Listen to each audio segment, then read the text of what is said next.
എന്റെ കുടുംബം ദേ ഇതാണ്. 2006 ജനുവരി 26-നാണ് ഞാനിവിടെ ജനിക്കുന്നത്. വലിയ മോഹങ്ങളൊന്നും എനിക്കുണ്ടായിരുന്നില്ല. സത്യം വിളിച്ചു പറയണം, അത്ര തന്നെ. പറയുമ്പോ കുറച്ചുറക്കെ, അതാണല്ലോ അതിന്റെ ഒരു മര്യാദ. ഇങ്ങനെ പോയപ്പോ ആളുകൾ എന്നെ വിളിച്ചു മലയാളിയുടെ മനസാക്ഷിയെന്ന്. ശരിയാ, ഞാൻ അവരെ ആനയിച്ചത് വാർത്തകളിലേക്ക് മാത്രമായിരുന്നില്ല, അതിനുമപ്പുറം ഒളിഞ്ഞുകിടന്നിരുന്ന വസ്തുതകളിലേക്കും യാഥാർത്ഥ്യങ്ങളിലേക്കുമായിരുന്നു. സാമ്രാജ്യത്വവും കുത്തകകളും ജനാധിപത്യത്തെ വിലക്കി വാങ്ങിയപ്പോൾ നിർദാക്ഷിണ്യം ഞാനതിനെ എതിർത്തിട്ടുണ്ട്. ആദിവാസികളുടെയും ദളിതന്റെയും ദുരിതം നിറഞ്ഞ ദൈന്യത മുറ്റിയ ജീവിത പരിസരം എന്റെ താളുകളിൽ ഇടം പിടിച്ചിട്ടുണ്ട്. ന്യൂനപക്ഷങ്ങൾ വംശീയവാദികളുടെ അറവുശാലകളിൽ ഹോമിക്കപ്പെട്ടപ്പോൾ എന്നിലെ അക്ഷരങ്ങൾക്ക് മൂർച്ചയേറെയായിരുന്നു. വാർത്തകളിലെ സത്യങ്ങളിൽ വെള്ളവും വിഷവും ചേർക്കാൻ എനിക്കറിയില്ലായിരുന്നു. പക്ഷേ സത്യത്തിന്റെ വില ഞാൻ അറിഞ്ഞു. ഇളം പ്രായത്തിൽ തന്നെ എന്റെ ചിറകരിയാൻ പലരും ഒരുമ്പെട്ടു. വഴങ്ങുന്നില്ലെന്ന് കണ്ടപ്പോൾ എന്നെ ഞെക്കിക്കൊല്ലാനുള്ള ശ്രമമായി. എന്നാൽ ഇതൊന്നും എന്നെ തളർത്തിയില്ല. ജന്മം സഫലമായതുപോലെ ജനാധിപത്യത്തിൽ ഒരു തിരുത്തൽ ശക്തിയാകാൻ എനിക്ക് കഴിഞ്ഞല്ലോ. പതിറ്റാണ്ടുകളുടെ പാരമ്പര്യവും വ്യവസായ സാമ്രാജ്യങ്ങളുടെ തണലും മേൽക്കോയ്മ വിഭാഗങ്ങളുടെ പിന്തുണയും എനിക്കില്ല. എനിക്കുള്ളത് നിങ്ങളാണ്. നിങ്ങളുടെ കീശയിലെ നാണയത്തുട്ടുകളുടെ ശേഖരമാണ് എന്റെ പിറവിക്ക് കാരണമായത്. ആ നിങ്ങളോട് ഞാൻ എന്റെ കഥ പറയുകയാണിവിടെ.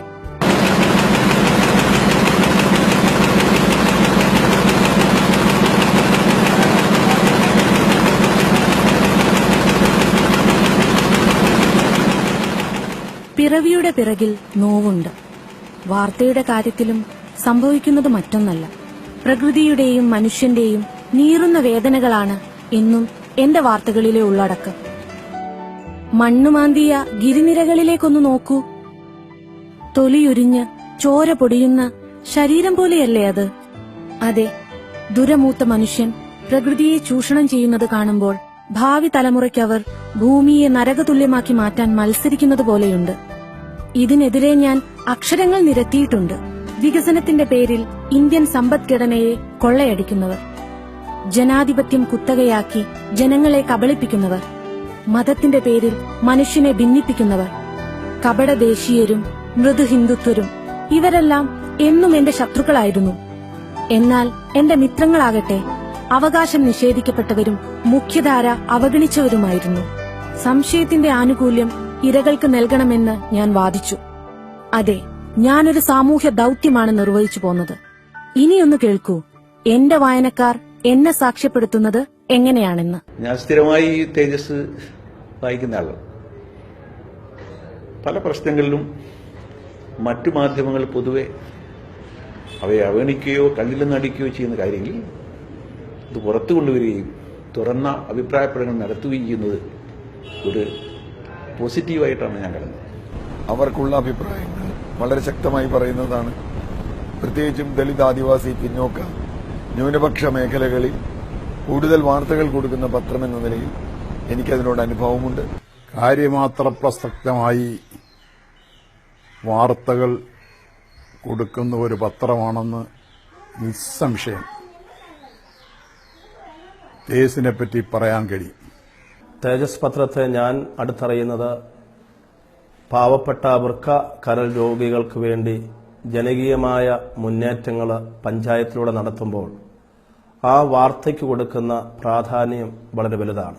പൊതുവെ കേരളീയ സമൂഹം അവരുടെയൊക്കെ പ്രശ്നങ്ങൾ ഗവൺമെന്റ് ശ്രദ്ധയിലും കേന്ദ്ര ഗവൺമെന്റ് ശ്രദ്ധയിലും പ്രാദേശിക ഗവൺമെന്റുകളുടെ ശ്രദ്ധയിലും ഒക്കെ കൊണ്ടുവരുന്നതിൽ തേജസ് നല്ല താല്പര്യം കാണിക്കുന്നുണ്ട്. മാധ്യമവും തേജസ്സും വന്നതിന് ശേഷമാണ് ലോകകാര്യങ്ങളെ സംബന്ധിച്ച് നമ്മുടെ ദേശീയമായും അന്തർദേശീയമായിട്ടുള്ള കാര്യങ്ങളെ സംബന്ധിച്ച് വളരെ വളരെ ആഴത്തിലുള്ള കൃത്യമായ വസ്തുനിഷ്ഠമായിട്ടുള്ള റിപ്പോർട്ടുകൾ പത്രങ്ങളിൽ വരാൻ തന്നെ തുടങ്ങിയതെന്നാണ് എന്റെ അഭിപ്രായം.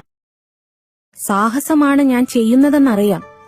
കാലങ്ങളായി പറഞ്ഞു പതിഞ്ഞ വാർത്തകൾ, പടുത്തുയർത്തപ്പെട്ട വിഗ്രഹങ്ങൾ, ഇവയൊക്കെ ഒറ്റയടിക്കങ്ങ് നിഗ്രഹിക്കുക.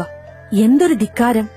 എന്നെ പ്രതീക്ഷയോടെ കാത്തിരിക്കുന്നവർ അനവധിയാണ്, ഭയപ്പെട്ടവർ കുറച്ചും. എന്നാൽ അവരിൽ അധികാരമുണ്ടായിരുന്നു. അവരാഗ്രഹിച്ചത് ഭരണകൂട ഭാഷ്യവും പോലീസ് കെട്ടുകഥകളും കണ്ണടച്ച് അച്ചടിക്കണമെന്നാണ്. പക്ഷേ വിധേയത്വം എന്റെ ജനസിലില്ലല്ലോ. അങ്ങനെ സർക്കാർ പരസ്യം ഒരു സുപ്രഭാതത്തിൽ എനിക്കില്ലാതായി. അതിനു പറഞ്ഞ കാരണങ്ങളാകട്ടെ, ഞാൻ സർക്കാരിന്റെ അമേരിക്കൻ ഇസ്രായേൽ നയങ്ങളെ എതിർക്കുന്നുവത്രേ. സർക്കാരിന്റെ വികസന നയങ്ങളെയും ഭരണകൂട ഭീകരതയെയും വിമർശിക്കുകയും ചെയ്യുന്നു. അങ്ങനെ പോകുന്നു സർക്കാരിന്റെ തേജസ് വിരുദ്ധ ഭാഷ്യങ്ങൾ. അമേരിക്കയുടെ സാമ്രാജ്യത്വ രീതികളെ വിമർശിക്കുക, ഇതൊക്കെ ഇപ്പൊ എത്രയോ ആള് ചെയ്യുന്നതാണ്. ഇപ്പൊ എന്നോട് ചോദിച്ചാൽ ഞാൻ ഇതിനൊക്കെ എതിരുള്ള ഒരാളാണ്. അപ്പോ ഇങ്ങനെ എതിർക്കാനോ എതിര് പറയാനോ സ്വാതന്ത്ര്യമില്ല എന്ന് പറഞ്ഞാൽ പിന്നെ അതിന് ജനാധിപത്യം എന്ന് പറയില്ല. ഗവൺമെന്റിന് കേൾക്കാൻ മോഹൻലാൽ പറയുന്ന പണിയെടുക്കുന്ന ആൾക്കാരല്ല രാഷ്ട്രീയ വിമർശകരും രാഷ്ട്രീയ പ്രവർത്തകരും പത്രപ്രവർത്തകരും ഒന്നും. ആരും അങ്ങനെയല്ല. ഗവൺമെന്റിന് അനുകൂലിക്കേണ്ടതെന്ന് തോന്നുമ്പോൾ അനുകൂലിക്കും, എതിർക്കണം തോന്നുമ്പോൾ എതിർക്കും, അത്രയേ ഉള്ളൂ. ഇന്ന് ഇന്ത്യയിൽ നടക്കുന്ന പോരാട്ടങ്ങളിൽ വലിയൊരു പങ്കും ഇതുവരെ ശബ്ദം പുറത്തുവരാത്ത വിഭാഗങ്ങളുടെ പോരാട്ടമാണ്. അത്തരം പോരാട്ടങ്ങൾക്ക് നൽകുന്ന പിന്തുണ ഒരിക്കലും ഒരു രാജ്യദ്രോഹമായി ഞാൻ കാണുന്നു. സർക്കാരിന്റെ നിലപാടുകളെ എതിർക്കുന്നു അല്ലെങ്കിൽ അതിനെ അപലപിക്കുന്നു എന്നുള്ളത് ഒരിക്കലും ഒരു പത്രത്തിന് ഒരു അയോഗ്യതയാകാൻ പാടില്ല. അത് യഥാർത്ഥത്തിൽ യോഗ്യതയാണ്. സർക്കാരിന്റെ നയങ്ങളെ പ്രശംസിക്കാൻ വേണ്ടിയിട്ടല്ലോ പത്രങ്ങൾ നടത്തുന്നത്. സർക്കാരിന്റെ ഭാഗത്തുനിന്നുള്ള വീഴ്ചകൾ ചൂണ്ടിക്കാണിക്കുക അല്ലെങ്കിൽ എതിർക്കപ്പെടേണ്ട കാര്യങ്ങളെ എതിർക്കുക എന്നുള്ള ഏതൊരു പത്രത്തിന്റെ അടിസ്ഥാനപരമായിട്ടുള്ള ധർമ്മമാണ്. സർക്കാരിനെ വിമർശിക്കാനുള്ള സ്വാതന്ത്ര്യം പത്രങ്ങൾക്ക് വേണം. എന്നാൽ മാത്രമേ ജനാധിപത്യത്തിന്റെ സംവിധാനം നിലനിൽക്കുള്ളൂ എന്നുള്ളത് വളരെ വ്യക്തമായ ഒരു കാര്യമാണ്. സർക്കാരിന്റെ അഭിപ്രായങ്ങളോട് യോജിക്കുന്നില്ല, അതിന് വിരുദ്ധമായ അഭിപ്രായങ്ങൾ എന്ന് പറയുന്നത് ദേശവിരുദ്ധമായ അഭിപ്രായങ്ങളോ നിയമവിരുദ്ധമായ അഭിപ്രായങ്ങളോ ആവുന്നില്ല. അത് പത്രസ്വാതന്ത്ര്യത്തിന്റെ പ്രശ്നമാണ്. ചില ധാരണകളുടെ അടിസ്ഥാനത്തിൽ ചില തരം ആളുകളുടെ പ്രസിദ്ധീകരണങ്ങൾ അങ്ങനെയാവും, അങ്ങനെയുള്ളതായിരിക്കും എന്നുള്ള ഒരു മുൻവിധിയോടുകൂടി കാണുകയും അതിന്റെ അടിസ്ഥാനത്തിൽ അവരുടെ നടപടികൾ സ്വീകരിക്കുകയാണ് ചെയ്യുന്നത്.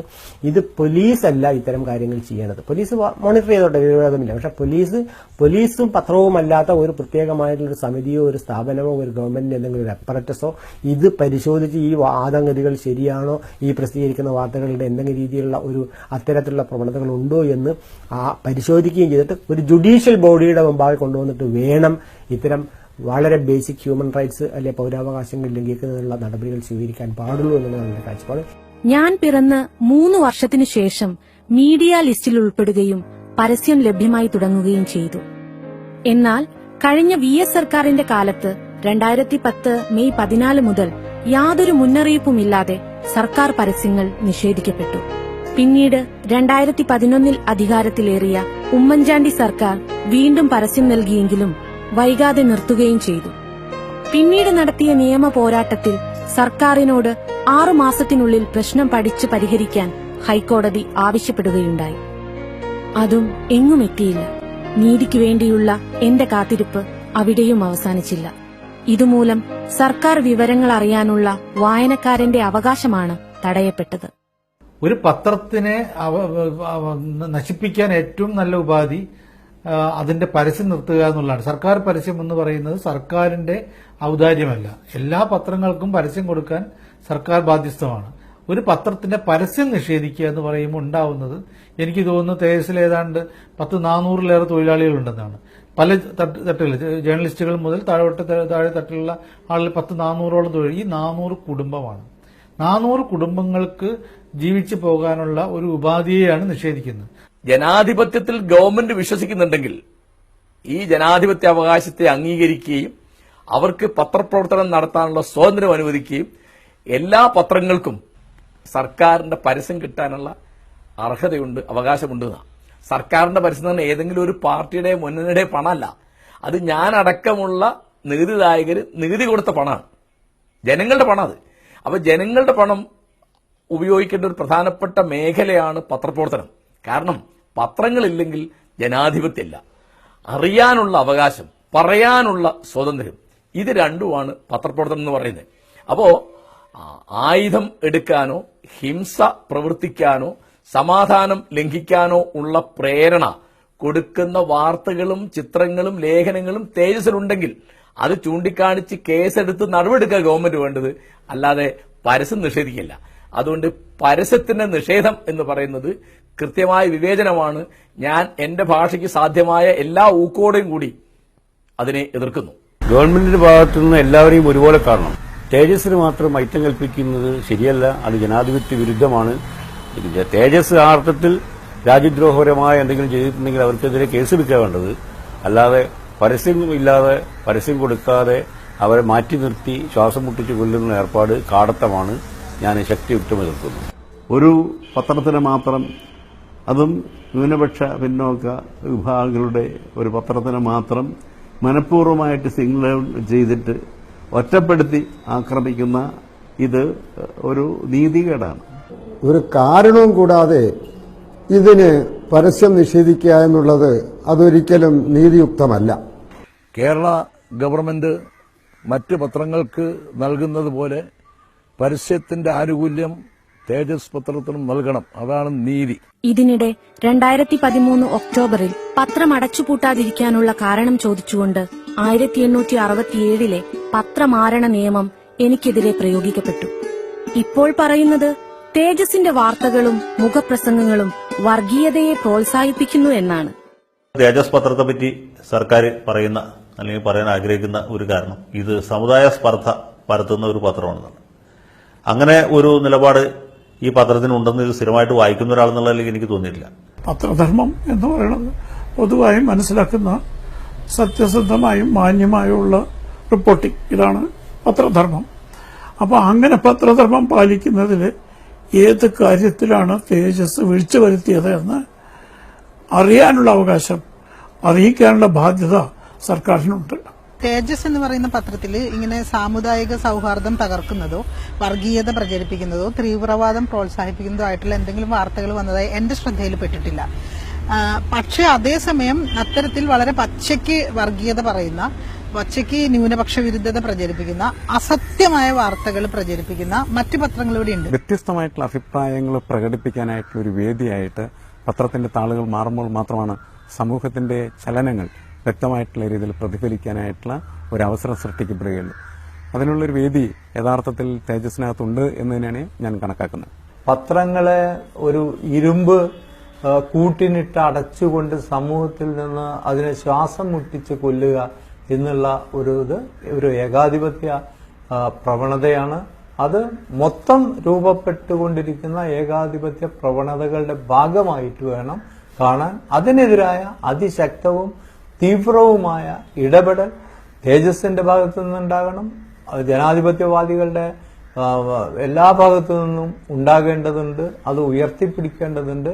അത് തേജസ്സിന്റെ ഒരു പ്രശ്നം മാത്രമായിട്ടല്ല, നമ്മളുടെ സമൂഹത്തിലെ ജനാധിപത്യ ക്രമവും സംവിധാനവും നേരിടുന്ന ഒരു അവസ്ഥാന്തരമാണ് എന്ന നിലയ്ക്കാണ് ഞാൻ അതിനെ കാണുന്നത്. കേരളത്തിലെ സർക്കാർ ഒരു കേന്ദ്ര സർക്കാരിൽ നിന്ന് വന്ന ഒരു കത്തിന്റെ അടിസ്ഥാനത്തിൽ കഴിഞ്ഞ 6 വർഷമായിട്ട് നടത്തിക്കൊണ്ടിരിക്കുന്ന ഒരു നീക്കം, തേജസ്സിനെതിരായിട്ട് നടത്തിക്കൊണ്ടിരുന്ന നീക്കം വളരെ ഏകപക്ഷീയമാണ്. മാത്രമല്ല അത് കേരളത്തിലെ മാധ്യമ സ്വാതന്ത്ര്യത്തിന് നേരെയുള്ള ഒരു കയ്യേറ്റം കൂടിയായിട്ട് നമ്മൾ കാണേണ്ടതായിട്ട് വരും.